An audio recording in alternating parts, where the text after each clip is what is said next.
بھیجنے کا مقصد یہ ہے کہ اللہ سبحانہ و تعالیٰ کی کبریائی بیان کی جائے. سارے نبیوں کو بھیجنے کا مقصد یہ ہے اللہ سبحانہ و تعالیٰ کی کبریائی بیان کی جائے. اس کا مطلب یہ نکلا کہ ہم سب کے زندگی کا اصل مقصد یہ ہے کہ اللہ سبحانہ و تعالیٰ کی توحید قائم ہونا ہے. وَمَا خَلَقْتُ الْجِنَّ وَالْإِنسَ إِلَّا لِيَعْبُدُونَ.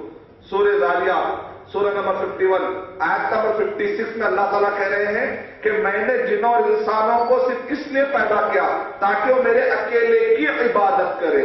اس کا مطلب یہ نکلا ہماری پوری زندگی میں اگر توحید قائم ہو رہی ہو, اللہ کا حق ادا ہو رہا ہو, تو آپ سمجھ جائیے کہ ہم صحیح راستے پر ہیں. لیکن اگر ہماری زندگی کے اندر شرک آ رہا ہو, بدعتیں اگر آ رہی ہو, عقیدے پر ہمیں توجہ اگر نہیں ہے, تو سمجھ جائیے کہ ہمارا کریئر فیل ہونے والا ہے. آج کل ہمارے بچوں کو کریئر کی بڑی فکر ہوتی ہے. پتہ نہیں میرے کریئر میں کیا ہوگا, میرے مستقبل میں کیا ہوگا. مسلمان کے لیے ہزاروں ٹینشن نہیں ہوتے, مسلمان کے لیے صرف ایک ٹینشن ہوتا ہے. وہ کیا ہے, آخرت میں کامیاب ہونے والوں میں سے آؤں گا یا ناکام ہونے والے میں سے آؤں گا. سارے مومنوں کا صرف ایک ہی ٹینشن ہوتا ہے, آخرت میں کامیاب ہوں گا یا نہیں ہوں گا. کامیاب ہونے کی سب سے پہلی سیڑھی توحید, کامیاب ہونے کی. اور پورے عقیدے اور اسلام کے جتنے بھی چیزیں ہیں ان سب میں زیادہ سب سے بنیادی چیز عقیدہ. وَمَا خَلَقْتُ الْجِنَّ وَالْإِنسَ إِلَّا لِيَعْبُدُونَ. اللہ تعالیٰ نے قرآن مجید میں ارشاد فرمایا سورہ انبیاء سورہ نمبر 21 کے آیت نمبر 25 کے اندر, وَمَا أَرْسَلْنَا مِن قَبْلِكَ مِن رَّسُولٍ إِلَّا نُوحِي إِلَيْهِ أَنَّهُ لَا إِلَٰهَ إِلَّا أَنَا فَاعْبُدُونِ. اے نبی اکرم صلی اللہ علیہ وسلم, ہم نے آپ سے پہلے جتنے بھی نبی اور رسولوں کو بھیجا, ہم نے سب کو یہی وحی کی کہ وہ میرے اکیلے کی عبادت کرے. مطلب سارے نبی اور رسولوں کو کیا بتایا گیا کہ اللہ ہی کی عبادت ہونی چاہیے, اللہ کے علاوہ کسی اور کی عبادت نہیں ہونی چاہیے. سارے مسلمانوں کی ذمہ داری ہے کہ وہ یہ دیکھے کہ ان کے خاندان کے اندر اگر اللہ کو چھوڑ کر کوئی کسی اور کے پاس جا کر اگر سجدہ کرتا ہے یا اللہ کی عبادتیں کسی اور کو دینا شروع کر دیتا ہے, تو اپنے ہر ایک کو چاہیے کہ اپنے خاندان کی وہ فکر کرے, جائزہ لے, کیونکہ جو مقصد انبیاء کرام لے کر آ رہے ہیں اس مقصد میں اثر پڑ رہا ہے.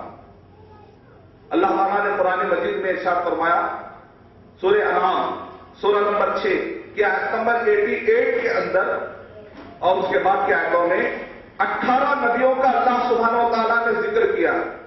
سبحانہ و تعالیٰ نے ارشاد فرمایا وَلَوْ أَشْرَكُوا لَحَبِطَ عَنْهُمْ مَا كَانُوا يَعْمَلُونَ. اگر یہ 18 نبی جن کی بہت زیادہ عزت ہے, اللہ تعالیٰ نبیوں کی بہت زیادہ عزت ہوتی ہے, وَلَوْ أَشْرَكُوا لَحَبِطَ عَنْهُمْ مَا كَانُوا يَعْمَلُونَ. بھی وہ نیک کام زندگی بھر کر رہے تھے, ان سارے نیک کاموں کو اللہ سبحانہ و تعالیٰ کہہ رہے ہیں کہ سب بیکار ہو جائیں.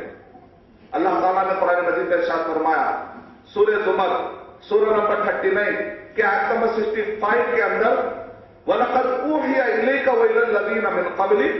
اے نبی اکرم صلی اللہ علیہ وسلم, آپ کی طرف ہم نے وحی کی اور آپ سے پہلے جتنے بھی نبی آئے سب کو ہم نے یہ وحی کر کے بتایا لَئِنْ أَشْرَكْتَ لَيَحْبَطَنَّ عَمَلُكَ, کہ اے نبی صلی اللہ علیہ وسلم اگر آپ بھی شرک کریں گے تو آپ کی نبوت کو, آپ کے اعمال کو بھی رائگاں کر دیا جائے گا, بیکار ہو جائے گا. یعنی یہاں پر کس کو دھمکی دی جا رہی ہے؟ نبی صلی اللہ علیہ وسلم کو خطاب کر کے امت کو سمجھایا جا رہا ہے کہ دیکھو نبی صلی اللہ علیہ وسلم کو کے بارے میں اللہ تعالیٰ کہہ رہے ہیں کہ اے نبی صلی اللہ علیہ وسلم اگر آپ بھی شرک کریں گے لَيَحْبَطَنَّ عَمَلُكَ, تو آپ کا عمل بیکار ہو جائے گا. وَلَتَكُونَنَّ مِنَ الْخَاسِرِينَ, اور نبی صلی اللہ علیہ وسلم آپ خسارہ اٹھانے والوں میں سے ہو جائیں گے. یعنی مطلب یہ ہے کہ آدمی اگر توحید کی اہمیت نہیں سمجھتا ہے تو وہ کہاں گر جاتا ہے, شرک میں چلا جاتا ہے. ایک آدمی کو اگر زہر کا نقصان نہیں معلوم ہے تو وہ آدمی زہر کھائے گا, لیکن ایک آدمی کو اگر زہر کا نقصان پتہ چل جائے گا تو کیا وہ آدمی کبھی ایک عقل مند آدمی, ایک باشعور آدمی, ایک سمجھدار آدمی کبھی وہ زہر کھائے گا؟ ہو سکتا ہے نارمل ہوگا تو الگ بات ہے, ایک نارمل انسان تو زہر کھانا پسند نہیں کرے گا. تو بالکل, لیکن ایک آدمی زہر کب کھا لیتا ہے جب اس کو پتا نہیں ہوتا کہ زہر ہے یا نہیں.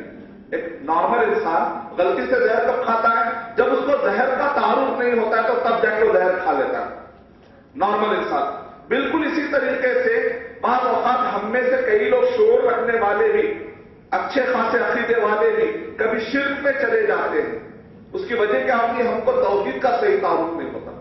اگر توحید کا صحیح تعارف ہوتا، 40 سال شرک کرنے والے لوگوں نے کہا ہم کو آج پتا چلا کہ یہ شرک ہے، اتنے دنوں سے ہم کو فلاں نے کہا نہیں اس کا مطلب یہ ہے، اس کا مطلب یہ ہے، اس کا مطلب یہ ہے، تو ان کے تعبیروں کو دیکھ دیکھ کر ہم گمراہ ہو رہے تھے. لیکن 40 سال کے بعد پتا چلا. ارشد بھائی اب بتائیے تو صحیح کہ 40 سال جو میں نے اللہ کو چھوڑ کر کسی اور کی میں نے عبادت کر لی ہے، اب میرا کیا ہوگا؟ یہ کب ہوتا ہے؟ ایک آدمی کو جب توحید کا صحیح تعارف نہیں ہوتا ہے، جب اللہ کا صحیح تعارف نہیں ہوتا ہے، تو تب جا کر ایک آدمی شرک میں گر جاتا ہے. شرک اتنا بڑا گناہ ہے، شرک بہت بڑا گناہ ہے. شرک کا اگر احساس آسمان کو دے دیا جائے تو کیا ہوتا ہے قرآن میں بتایا جا رہا ہے. شرک ایک آج انسان تو بڑی آسانی سے شرک کر رہے ہیں. غیر مسلم اگر شرک کر رہے ہیں تو یقیناً تکلیف کی بات ہے، لیکن اگر کوئی مسلمان نہ جانتے ہوئے اگر کوئی شرک کر بیٹھتا ہے تو یہ تو اور زیادہ تکلیف کی بات ہے کہ قرآن مجید صحیح حدیث ہونے کے باوجود بھی کہیں ایسا نہ ہو کہ ہم کو کوئی مس گائیڈ کر رہا ہو اور ہم شرک میں چلے جائیں. تو اس لیے اگر کوئی مسلمان شرک کرتا ہے تو یہ اور بھی تکلیف کی بات ہے. اللہ تعالیٰ نے قرآن مجید میں ارشاد فرمایا اگر شرک مسلمان جو کر رہے ہیں یا انسان اگر جو شرک کر رہا ہے، اللہ کو اتنی نفرت ہے شرک سے، اتنی نفرت ہے اللہ سبحانہ تعالیٰ کو شرک سے کہ اگر شرک کا احساس پہاڑوں کو دے دیا جائے تو پہاڑ گر پڑیں گے. اللہ تعالیٰ نے قرآن مجید میں ارشاد فرمایا وَقَالُوا اتَّخَذَ الرَّحْمَنُ وَلَدًا، اور عیسائی کہتے ہیں کہ اللہ تعالیٰ نے رحمان نے ایک لڑکا جنا. نعوذ باللہ. لَقَدْ جِئْتُمْ شَيْئًا إِدًّا، تم نے بڑے گھنونی بات کر دی، تم نے بڑی بیکار کی بات کر دی. لَقَدْ جِئْتُمْ شَيْئًا إِدًّا، تم نے بڑی خطرناک بات کر دی. لَقَدْ جِئْتُمْ شَيْئًا إِدًّا تَكَادُ السَّمَاوَاتُ يَتَفَطَّرْنَ مِنْهُ. عیسائی حضرات جو کہہ رہے ہیں کہ اللہ تعالیٰ نے اللہ تعالیٰ کا ایک بیٹا بنایا ہے، اللہ تعالیٰ کے ساتھ کسی کو بھی شریک نہیں کرنا چاہیے. نہ ہم یہ کہیں گے کہ اللہ تعالیٰ ایک روشنی ہے، وہ روشنی میں سے اللہ تعالیٰ کسی کو پیدا کرے، یہ عقیدہ بھی نہیں رکھ سکتے ہیں. اللہ تعالیٰ ایک ابا ہے، ان کے ایک بیٹے ہوتے ہیں، یہ بھی عقیدہ ہم نہیں رکھ سکتے. اللہ تعالیٰ کے ساتھ لے جا کر کسی بھی مخلوق کو نہیں ملانا چاہیے. ورنہ اللہ تعالیٰ کیا کہہ رہے ہیں تکاد السماوات یتفطرن منہ، اگر آسمانوں کو پتا چل جائے کہ یہ لوگ کیا بات کہہ رہے ہیں، عیسائی حضرات کیا بات کہہ رہے ہیں کہ اللہ تعالیٰ نے بیٹا جنا ہے، نعوذ باللہ.